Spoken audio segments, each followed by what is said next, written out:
To talk here twice. I hope I will not bore you too much. So this talk is related to the one I have given the last week and deals with the same topic, namely the relation between recent developments in non-equilibrium statistical mechanics and spectral theory of Jacobi matrices. So just to go back to the that was my first slide last time as well. The last Wednesday I talked about first and the fifth paper because they were sort of naturally linked to each other. And in this talk I will talk about second and third. The fourth is sort of, I only said a few words last time and I probably will say no words today about it. So the physical picture which we will consider today is slightly different from the one which I have considered the last time. So we have discussed last Wednesday the charge current between two electronic reservoirs at zero temperature. And now we again have reservoirs, but these reservoirs will be thermal reservoirs. One will be hot, one will be cold. They are connected by a sample, and we will be interested in a heat current from the hot to cold flowing across the sample. So we will model this physical situation with a spin system, and in particular I will choose a very special example of XY spin chain. So one part of the chain will be a hot reservoir, another part of the chain will be cold reservoir, and there will be a middle part which will be sample through which heat will travel from hot to cold. Okay? So let me then describe mathematically what do we mean by XY chain. It's fortunate that here I think pretty much everybody knows what it is. So, but if you have a question and you need anything, just let me know. So I will consider a finite interval of integers, I denote it by lambda, and I will describe XY chain confined to that finite interval. So what is the Hilbert space associated to this system? It is just a spin system. So on any side point x in AB, we put a copy of C2 and take the tensor product of them. So the Hamiltonian is written here. It is standard XY Hamiltonian, except that our hoppings are more general. They're Jx. So hopping depends on the side. And this is the strength of the magnetic field in x direction, which I denoted by lambda x, and which is also not constant. Often in literature, one finds XY chain being the cases where Jx is constant and lambda x is a constant, the simplest possible one. But in this talk, it will be very important that these coefficients are variable. So here, sigma x2, sigma x3 are the usual Pauli matrices. And here, this is understood that this acts as a Pauli matrix on the side x, and it's tensor with identities everywhere else. So it is, it's okay. I mean, pretty much everybody here knows about XY chain. So what do we mean by XY chain out of equilibrium? Well, that will be just specifying the initial condition. So here is, we go from minus m to m, these are two integers, and we split this interval in three parts, going from minus m to minus n, then from minus n to n, and then from n to m. So this will be the central part. And so here I set a XY chain between minus n to n, and the left and the right part will play the role of reservoirs. So in the end of the day, we have to take m to infinity before we prove anything interesting. That would be a thermodynamic limit, but n will stay finite. So n will be the same. In fact, you can take n to be equal to 0. You just have one spin here connecting the. Nothing will depend on the size of n. So we have a decoupled Hamiltonian, a Hamiltonian of non-interacting system. So we just joined three XY chains on the finite interval. There is no interaction. So this is the non-interacting Hamiltonian. And the full Hamiltonian would be just full XY chain. So all what I do, I just restore the coupling between the edges here and the edges here. So this is kind of very weak interaction. It just acts on the end sides, and I wrote it here explicitly. So this is on the left part. We just connected the spins which I was missing when I was joining independent XY chains. So the entire statistical mechanics in this setup starts from the choice of initial state, because we assume initially that left part is at some inverse temperature beta L. So its state is described by a density matrix by Gibbs canonical ensemble. The temperature is 1 over beta L. So one writes usually, I mean, I could have written the temperatures, I will soon, but so beta L is a parameter, inverse temperature. The right chain is also at some inverse temperature beta R, and we assume that beta L is less than beta R, which means that this part is hotter than this part. And what you put in the middle, it really does not matter. You can put anything because n will remain fixed. So for simplicity, I will just take chaotic state, the density matrix 1 over a dimension, but it does not, you can put whatever density matrix you want. So right now, the key word is that we wanted to study the transfer of heat. So what is the heat, the observable describing the heat? This is the commutator between the Hamiltonian, full Hamiltonian, and Hamiltonian of the left and right part. So if you have taken course in physics, this, I mean, you must have seen this, but I will explain in a second why this observable is natural. Because our chain is finite, I can certainly quantify what is the change of the energy of the left reservoir over the time interval 0t. So this is the expectation value of the energy at time equal to 0. And then I evolve the system for time big T, and I measure the expectation value of energy again. The difference here describes how much energy gets flown out of my reservoir to the other part of the system. But these differences are invisible practically. And I don't know why it is so. It is minus here. But come on, it's okay. Now, if I take thermodynamic limit in this expression, this will become infinity because total energy is infinite, and this will become infinity. But the difference remains finite, and that's why it is convenient to rewrite this difference as you differentiate and integrate as a just evolution of this local observable with respect to the dynamics and then expectation state. So you avoid this trivial case that you're subtracting two infinities, but just rewriting the things right. The entropy production observable, now we can spend a week talking about that, but in this setting, it's just defined as a linear combination of the fluxes. It's a right thermodynamical definition. You multiply left flux with beta L, right flux with beta R, and you sum them up. And so now here is the object of interest, steady state fluxes. So we look at the average energy per unit time that have flown from the left to the right reservoir. We have to take a thermodynamic limit to make reservoirs infinite, and then we have to take a large time limit. And then the number which you get, if you get a nice number, is what describes the heat current from left to right. And interesting that this problem was looked at in exactly the beginnings of the modern developments of non-equilibrium statistical mechanics, and in fact a little bit before we had a structural theory, and it is one of the last papers which Hiro Araki wrote with a student of his, Ho, which was published in a journal which is very hard to find, and simultaneously with Ashbacher and Piet, and then it was revisited in 2013 by Landon, Claude and myself. And this is the formula which you get. You get that the limits exist, and you get the current is 1 over 4 pi integral, and there is some universal function here, sine hyperbolic. Delta B is difference between the inverse temperatures. This is energy, cosine hyperbolic. And the only factor here which is sort of dependent on the model is this T of E squared. And this is what you can call transmittance of the sample, transmittance of the system. It is telling us of something about the flow of the energy at the level E. And this will be effectively the main focus of the talk.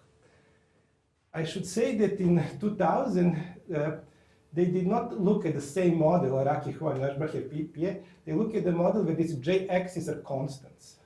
Jx is constant and lambda x is a constant, because they didn't have a technique at that time to really prove this prove this result.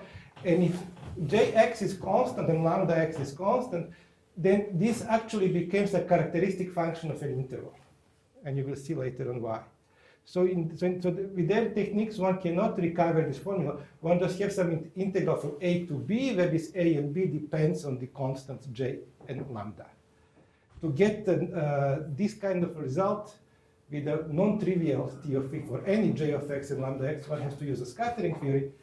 And this is really consequence of the Landauer-Buttiger formula for a thermal transport, which was proven in 2007. How does the right end come in here? What do you mean? Because I can compute current from the left and right. I just wrote you formula. FL plus was only the current from. Yeah, but you have a conversation law. Oh yeah. So current from the left. This is the first law of thermodynamics, that energy is conserved. So sum of the fluxes is equal to 0. So if I want to compute what is from right, it's going to be the same. And you can also compute what steady state entropy production is. It's a linear combination of the fluxes, so you get this formula, and it's strictly positive, and heat flows from hot to cold, as it should. This was a hope that in the end of the talk I can tell you more about this formula, about entropy, but I'm not sure I will have time to talk about fluctuations. Okay? So this is our starting point, the formula for the heat flux, and there is this T of E, which we have here. Now one can, just like we did the last week, one can try to do a linear response theory with this formula to see whether one can learn something that way. So remember, beta r is 1 over T of r. T of r is the temperature. So we can fix temperature of the right reservoir at T, of the left reservoir at T plus epsilon, and expand our formula in epsilon to the first order. So you do that, and what you get is that this should be plus here, that this steady state heat flux is epsilon times some constant C of T plus low order term, and this constant Ct is written here. It is my transmittance squared and E squared cosine hyperbolic dE. Now when is this maximal? How big this can be? Well, this is number which is between 0 and 1. It is giving me transmittance at the energy. So if it is 1 for all energies, then this is a maximal quantity.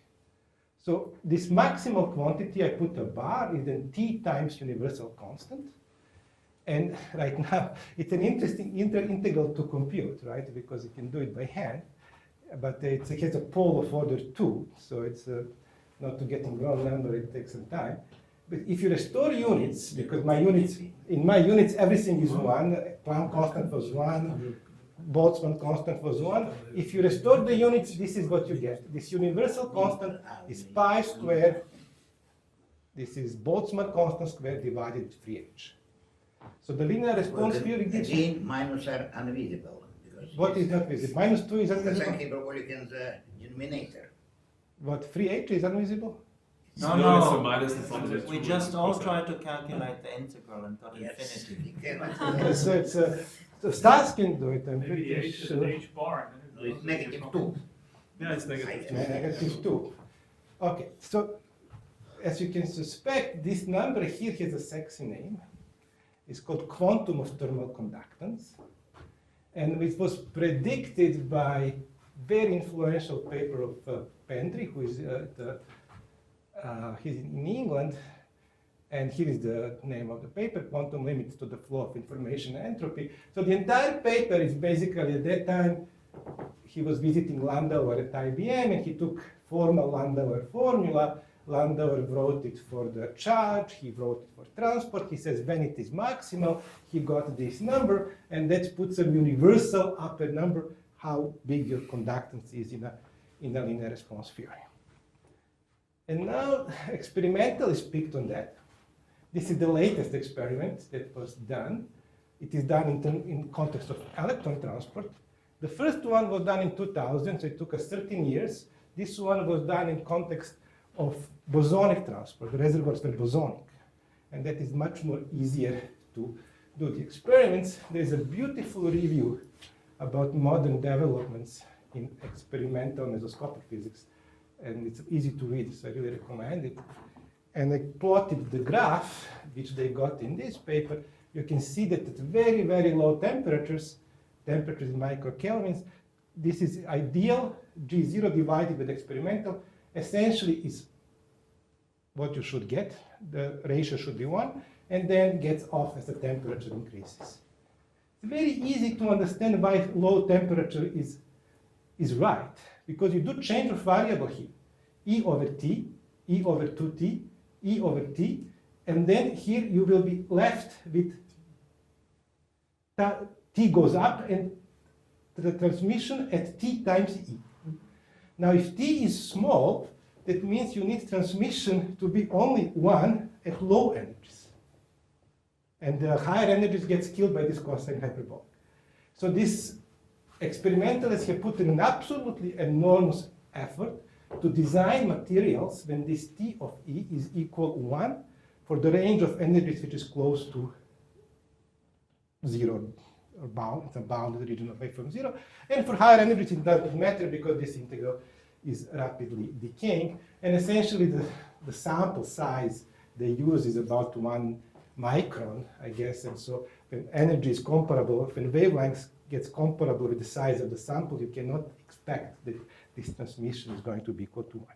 Okay, can I ask you a question? Yeah. Because I'm confused about something, which is that these formulas have E equals 0 as a special point. And I'm wondering what in what you've written done has T equal create E energy 0.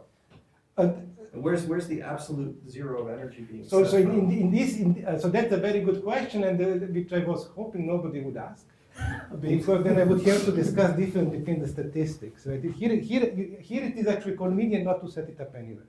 But Right. if I put E bigger or equal than 0, if I want to do it, then I have to discuss. Then I get to 1/2 of this number.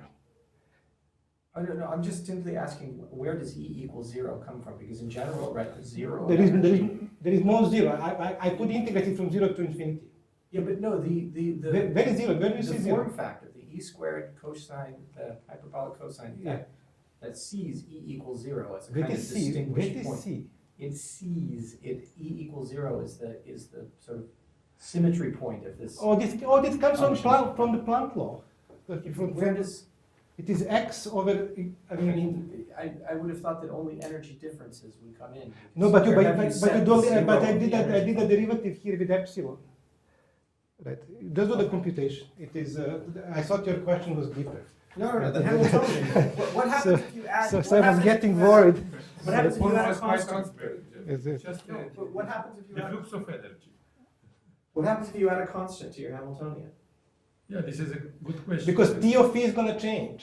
You see, but you have this T here equal comes from one. only If for. you add only a constant to your Yes. Hamiltonian, then the whole every formula No. should remain the same. So No, you no, add not, T- not The T of E. function T of E depends on the Hamiltonian. You see, I have my T of E. Where is my T of E? It depends on the Hamiltonian. So you're going to change this, and when this So, induces the symmetry is gone. This comes only from the Planck law T of E in is a beta h plus 1 or minus 1, depending on the fermions or bosons. So all these factors here, E squared, cosine hyperbolic, comes only from the Planck law. TE is property of the sample. You look suspicious. Yeah, no, if you take your Hamiltonian and you start. Then I with- change. Then I change my T of E. But you don't change the function that's sitting next to So it. what? So this function could be supported on 0, 1 or 15 to 20. But you will get a different answer. I get a different answer because it changed my Hamiltonian. If you add a constant, you haven't changed the But I- dynamics No, but you're or going the to- thermal state. Of course I did. No, if you add. But I have to change it here because this is my Hamiltonian as well. H is here as No, well. well, this is derailing. Just continue. Okay. Sorry, I'll ask I you. haven't explained why. That is easy to answer. All right, so this is a picture. So let me show you how does one prove the formula I have written. I have spent 5 minutes answering your question. So the starting point is the Jordan-Wigner transformation. So I think in this audience people know about that. So essentially what we will do, we will map our spin system to the non-interacting Fermi gas. So Jordan-Wigner transformation takes care of that. It takes spin observables that are transformed to elements of the even part of fermionic algebra over L2 of Z. It is generated by annihilation and creation operator there on the fermionic Fock space. And this is what is important for us, that is transform dynamics, once I go between spins and electrons, is actually generated by the second quantization of the Jacobi matrix, which is expressed in the terms of the coefficients Jx and lambda x, which we had on the first slide. So this is the link, that we had Jx hopping the nearest neighbor coupling constant in xy chain. We have a magnetic field, but once I go to the fermionic picture, I will get the Jacobi matrix, which generates the dynamics of our model.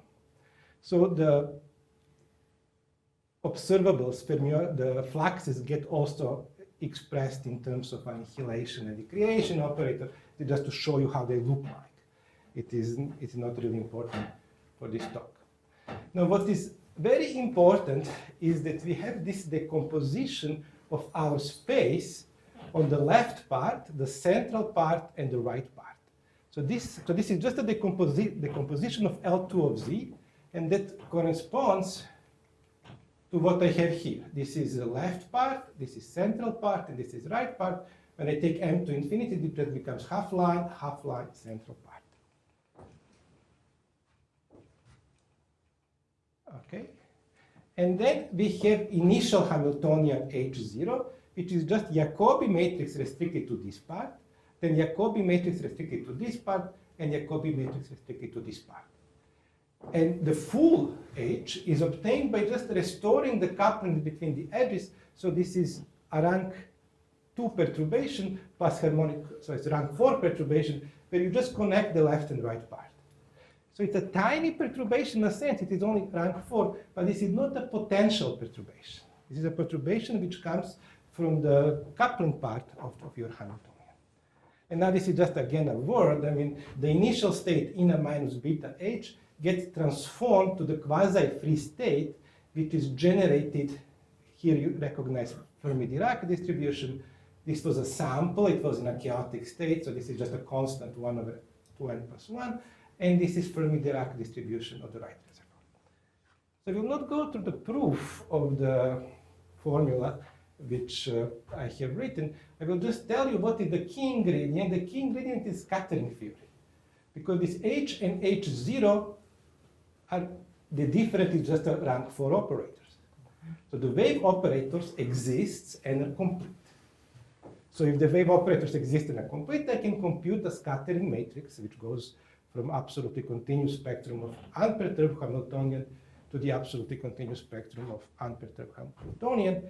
And the object which this transmittance coefficient is this T of E, this off-diagonal element of the scattering matrix.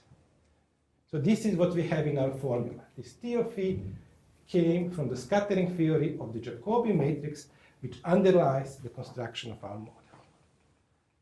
Now, this is something that now Dimaya 5 is not here, because now I missed my square just because of him. So right now I put a square in the formula. You can compute with what this looks like. Okay, so here is a formula. So this transmission coefficient at energy E, you have just these are coupling numbers between n and n minus 1. This is the resolvent of the full Jacobi matrix between the sides n and minus n. And here are the contributions from the left and right part, which are just imaginary part of the boundary values of the resolvent of the left and right part reservoir. In the talk which I which I have given last week, it was just the density of the absolutely continuous part of the spectral measure of the left and right part, which is exactly the same thing. So this is the formula. It does not depend on n. It cannot physically depend on n. So you have to check if you wish that here there's dependence in n here, dependence in n here, but that cancels each other and this number will not depend on n. I should mention that to prove the formula which I have written for the conductance in a steady state, for the heat conductance, one has to assume that H has no singular continuous spectrum. You said it doesn't depend on n? N, big N. But if you change n, you change the inside system, right? Yes. So you'd expect these to change. No, because thermodynamically it's insignificant. Okay. Right, so it's Just Just transmission coefficient. Just the only It thing. that- depends on them, of course, Okay. but via transmission. Yeah, they do not put n sub, I would write sub. T sub n. N. Okay. So what is an open question for people who like to work with singular continuous spectrum is how to prove or disprove the formula which I have written before in the case of singular continuous spectrum. The eigenvalues do not matter because they will, averaging will take care of them. But it's really not, I mean, physically it's not clear why would you do that, because you really would like your reservoirs to be a nice reservoirs. When the reservoirs are nice, H will have no singular continuous spectrum. But mathematically it's very interesting because there is really, we really do not know how to do it. So is there a contribution to the Landauer-Buttiger formula in the case when your reservoirs are quasi-periodic with some singular continuous spectrum? We do not know. So people who like to study transport in presence of singular continuous spectrum, this is a very natural problem. Okay, so given these results, it's natural to define what do we mean by physical reflectionless. So physics, we'll say a Jacobi matrix H is reflectionless on a Borel set B if this coefficient tau, which does not depend on this n. We can take n equals 0 or n equals 5. H does not depend on n. N dependence is not there. You will see in the other equivalent formulas. It looks like it depends on n, but it does not. Because it does not matter when I decouple it. There's a conservation of probability. So this is a definition of physical reflectionless. So this is direct link with the thermal transport via Landauer-Buttiger formula. This is how do we get a quantum of thermal conductance by assuming that this T of E is equal to 1. And there is a link with electronic charge transport, with what I was talking last week. We got the tau-less conductance by assuming that this coefficient is equal to 1. So just to remind you about the last talk. In the last talk, we have two electronic reservoirs. We had a sample. There was a charge flow from the left to the right in a steady state regime. And this was the formula for the steady state change current, where this T of E was exactly the same. Now, if this T of E is equal to 1, if we have a physical reflectionless, then this current here is just difference of just a voltage times a constant. If you restore the unit, this constant is E squared, charge of the electron, over the Planck constant. And this is quantized the unit of electrical conductance. This is what you measure in a Hall effect. These are the different layers of the Hall effect. And this was measured actually in this setup only in 1988. So it's much easier to do than thermal conductance. And it took 12 years to measure the quantum of thermal conductance in bosonic setting, and then additional 12 years to measure it in setting of electronic transport. So its progress has been slow, and these people are very good people. It shows that it's not that easy to design materials and nanostructures where this transmission coefficient is equal to 1. So enormous amount of effort has gone in an experimental world to get physical reflectionless in regime of low energies. If you go to mathematical world, there is mathematical reflectionless. Zero potential. What? Zero potential. Well, try to do that with the transport in a... I mean, experimental. In fact, I mean, it's really fascinating to talk to these people. I mean, how do they... Anyway, mathematical reflectionless. So, I mean, is it not turned out to be a separate world? And the usual definition of reflectionless, which most paper or books start with, because it's shortest one to give, is what is called measure theoretical reflectionless. We have a Jacobi matrix H. We have a Borel set B. And they will say it is reflectionless on this Borel set B if for all x and z, for all x, the real part of the boundary value of the resolvent is vanishing for almost all energies in B. That's, it is enough actually to have for free successive element, and then it is true for all. Not particularly linear, I mean, there is another definition of reflectionless which goes to my knowledge to Kotani, and which is given in terms of m functions of the left and right part of the Jacobi matrix. I will define that in a second. but whose physical meaning is maybe best understood via generalized eigenfunctions-based spectral transmission probability.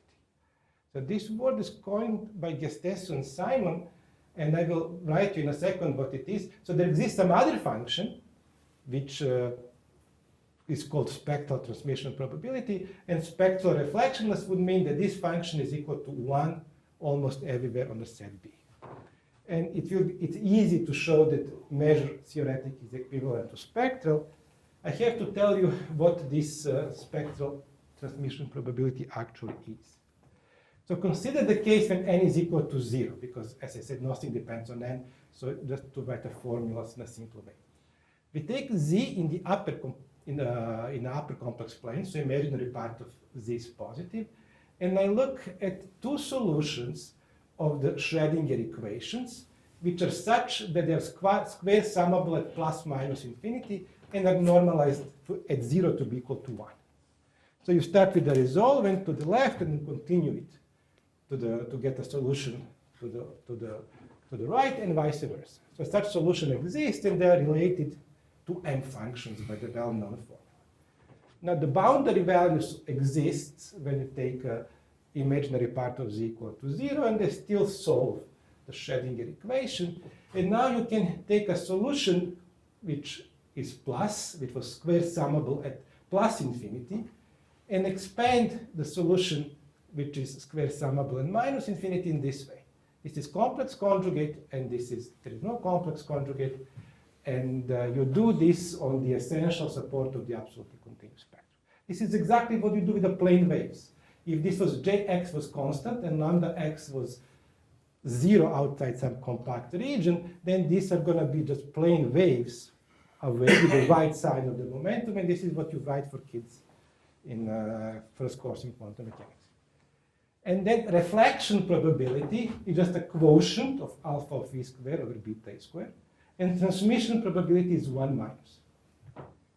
Okay, because there is a relation of solutions with the m functions, and here what the m functions are, they're just resolvents of h plus minus between vectors delta 1 or delta minus 1, where those are restrictions of the operator to 1 plus infinity with a Dirichlet boundary condition. And this is the formula, this is a well-known formula, that reflection coefficient is just J0 squared, and then you have conjugate of m minus plus m plus, and here there are no conjugates. So what reflectionless means? Reflectionless means that this is equal to 1, that this is equal to 0, sorry, because the transmission has to be equal to 1, and you work out this formula and you get that imaginary parts of m functions have to be the same. So this is, might be known before, I think Kotani's paper, I have seen it for the first time myself. So J0 is equal to 1 if you have Schrödinger case.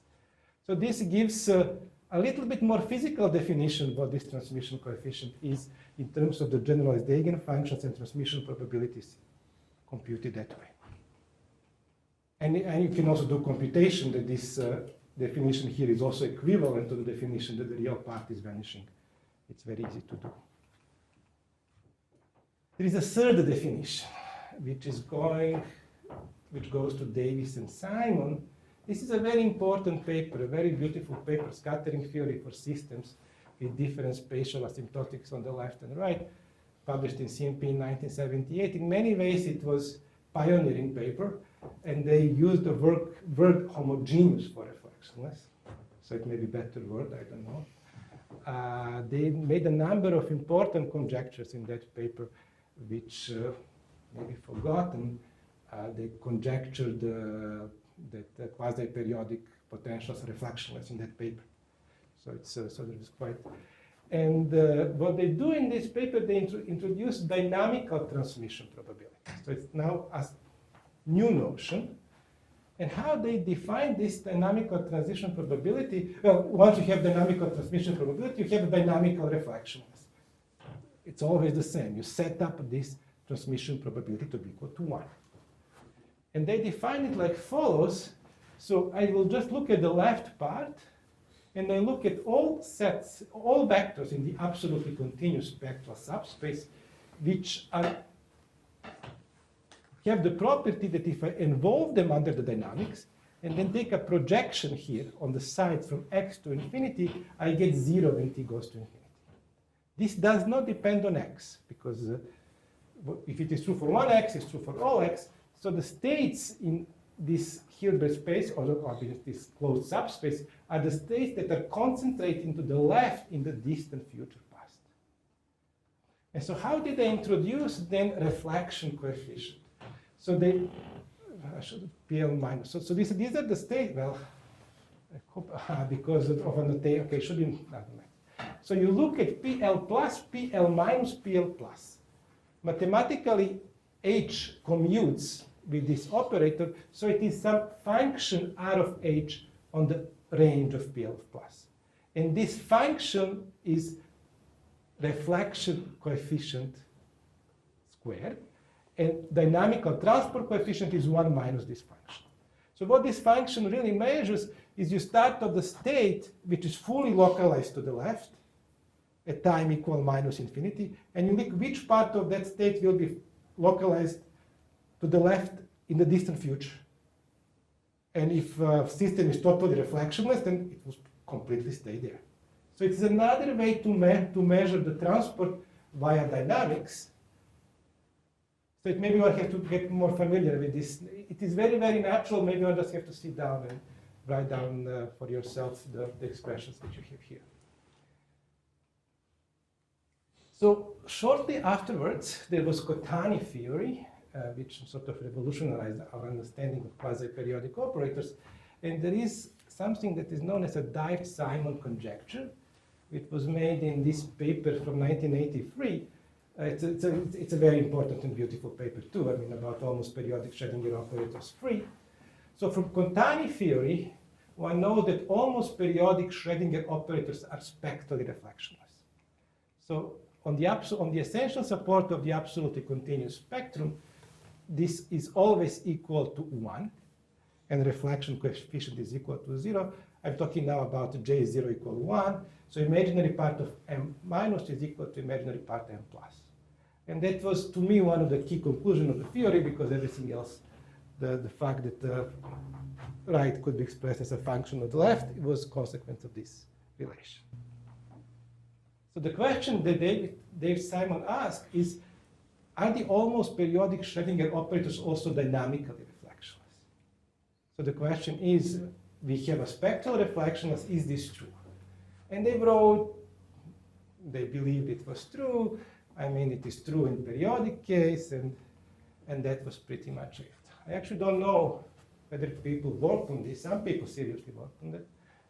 And it was resolved relatively recently in 2010 in a paper by Brouwer, Rieckmann, and Simon, titled The Quality of the Spectral and Dynamical Definitions of Reflection, where they prove more general result. They actually prove that spectral coefficient, transmission coefficient, is always equal to dynamical coefficient. And the proof was quite involved, very hard to read, and it was based on the generalized eigenfunction expansions of quantities which you have here. So I mean, it was hard to understand both the motivation and the mathematics, at least for me. I mean, so that is when we started to look at this problem for the reason that we had our physical reflections, right? We started for something that is computed by a Landauer-Buttiger formula, and the question was, what is the relation? Well, the relation is actually immediate, and it is in this paper here, that if you look at the direct computation, then one has this physical transmission coefficient is the same as the spectral coefficient.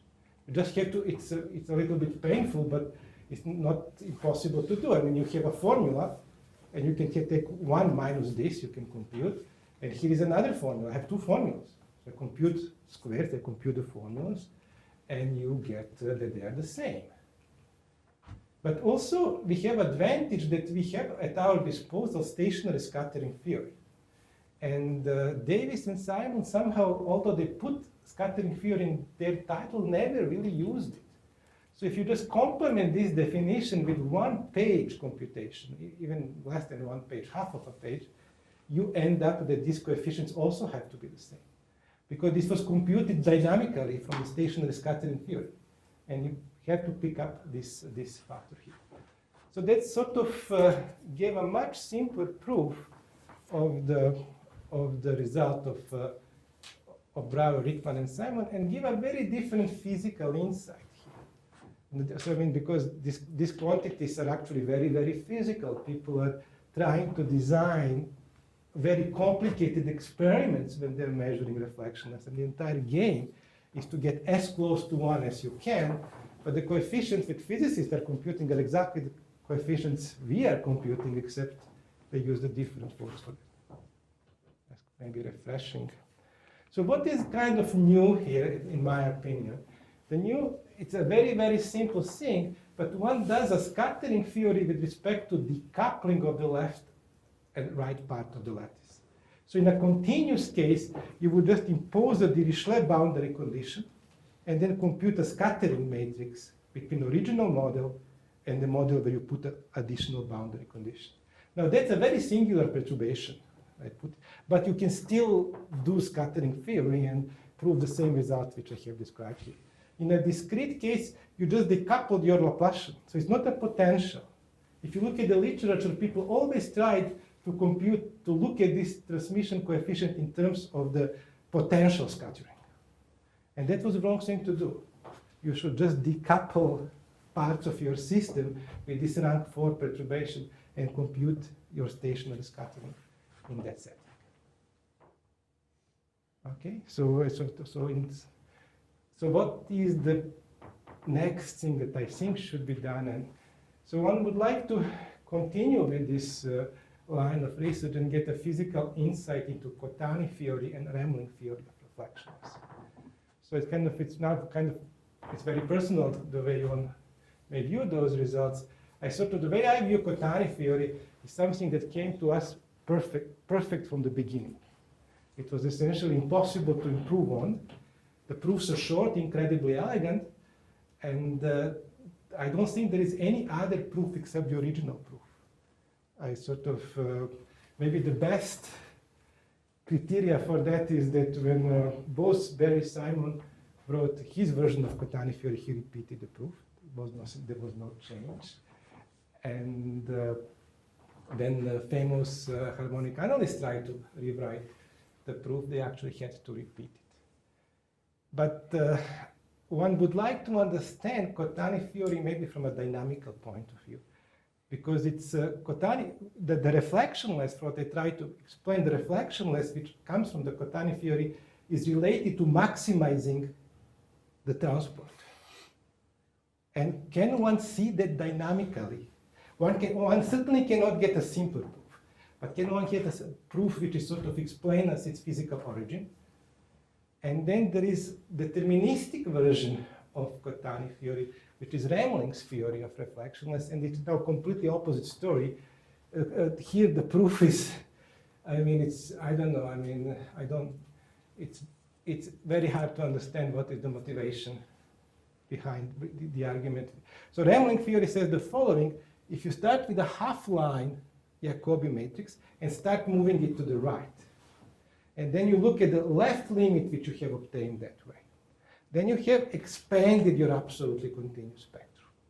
But on the absolutely continuous spectrum of your right part, the full extended thing will be reflectionless. And to do so, he really used a very non-trivial results. It was a long paper in Annals of Mathematics, and I do not understand it, and I'm pretty sure that I'm not sure who does, actually. So one would like to have reflectionless is physical.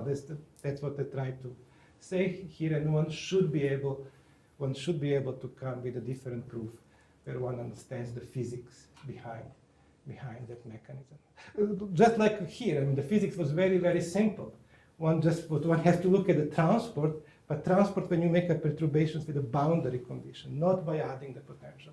And once you have done it, entire elaborate arguments that were used by Rickman and Simon just totally disappear because what they were doing, they were computing scattering matrix, right?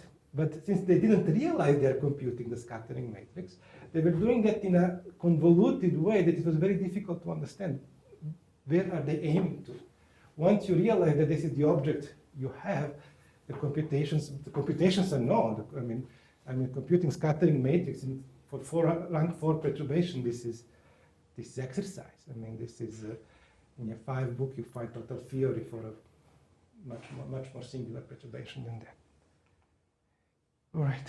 So this is a question which Leonid likes to ask. So what about the fluctuations? Right, so here what is important here is that I was talking about law of large numbers. And so I will come back to it. So fluctuations that one have here in mind is the central limit theorem and large deviation principle for probabilities of violations of the second law of thermodynamics. So this has been for the last 15 years one of the main directions of research in non-equilibrium statistical mechanics related to fluctuations relations of Galois coin and Erna series. So both experimentally, theoretically, and numerically, there are thousands and thousands of papers devoted to this subject. So where does it come from?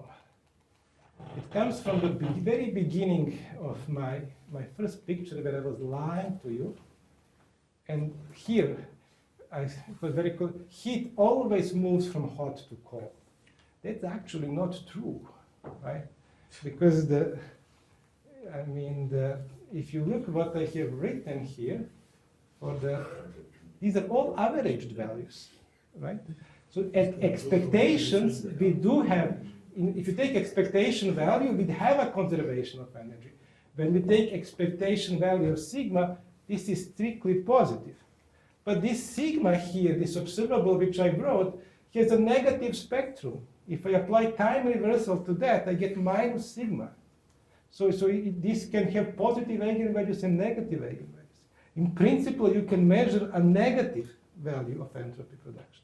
It is just very, very rare that you do so. And the reasons and how does these things actually fluctuate is the subject of those fluctuation relations that there is a universality in the fluctuations which has attracted really enormous amount of the literature. And then the next question is, let us do that. Let us compute the large deviations for the fluctuations of the entropy production and see what a role reflectionless is going to play. Fluctuations is a function of what? You mean that thermodynamic fluctuations, No. or because of fluctuations? Temporal fluctuations in the you have a random variable which is just 1 over t integral 0 to t of the entropy production. And expectation value is positive, but this random With variable. respect to the random potential. Yeah. No, there is no random potential here. My question is also about random potential. It's too deep for me. It's Dzerzhinsky, all this stuff.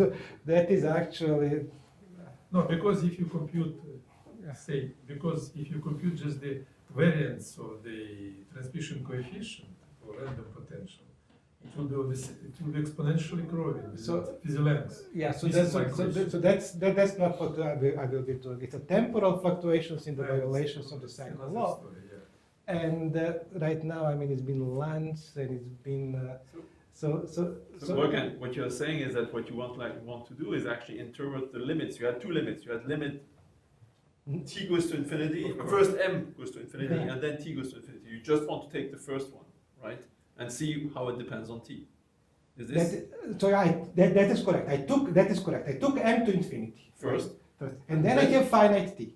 And then I would like to, so I have a random variable. I would like to understand how this random variable converges to this mean value, which I wrote the formula for.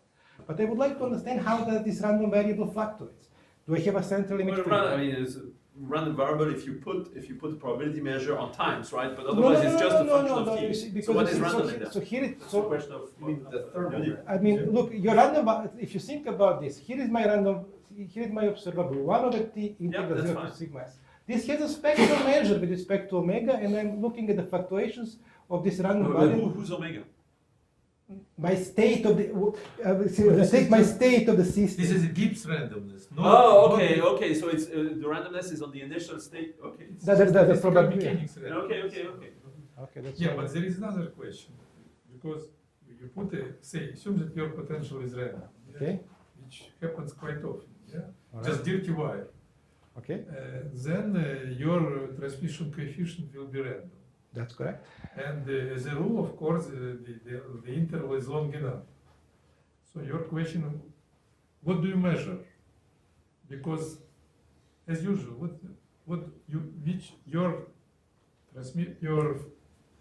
the thermoconductance will be random depending on the configuration of impurities. But it is not the case. In the experiments, it depends on the concentration.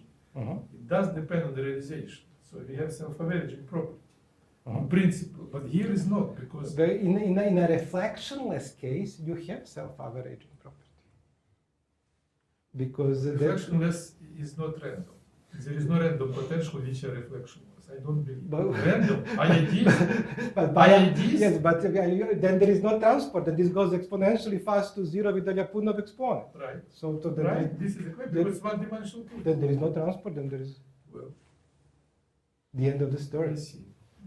Right, so that, okay, so I mean, so the assumption is that the wire has to have some absolutely continuous spectrum. You can do multidimensional theory if you want, but in the experiment they do, the wires are one-dimensional. And they Yeah, do, but this is and they do, I mean, so. Would there be one? they do very special experimental arrangements. What do you mean? But you in experiment, it's one direction. you just confine your system that it can move only along one direction. It's possible to do Apparently so. If you look at the title of the paper, so if the single electronic channel means one-dimensional wire. So, okay, I can give you the page. It's an experimental paper. Yeah, it is in science. Yeah, it is. Yeah, all these papers are experimental. This graph is for experimental paper. So anyway, I'm not going to bother you with the. So one can develop a complete theory of the large deviations here. One can compute the cumulant generating functions. One can prove central limit theorem. One can prove large deviation principle. There is more than one way to measure fluctuations because we are in non-commutative world. So there is a concept of the full counting statistics, which is very important here, in which I will not introduce you here. But let's just come to one word which Leonid mentioned, it's Jarzynski relation. Jarzynski relation will hold for a naively defined fluctuations if and only if we have reflectionless. And it should not hold. It should fail. If you have a models, Jarzynski relation should fail in quantum mechanics for this observable here, because this does not have a right transformation properties under time reversal. One has to measure fluctuations with respect to the repeated quantum measurement called full counting statistics. So here the reflectionless leads to a misleading result. Here, if you would base your expectations on the reflectionless, it has too much symmetry, and sort of a miracle happens that fluctuations of this observable would be exactly the same as the fluctuations of the full counting statistics. And that's never the case. So one has to be very careful. Sometimes reflectionless is great because you get these units of thermal conductance, you get everything perfect and smooth, but sometimes when it appears can actually lead to a very surprising physical conclusions. So that is maybe a next talk, which if you come to Montreal, I will tell you about. Okay. Okay. Thank you. Any more questions or comments?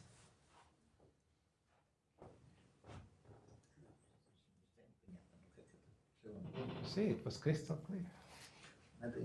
Looks like it. Well, if not, thanks both speaker again. Oh. You take care of this stuff? Well, yeah. Let's say. Was it possible to follow, or everybody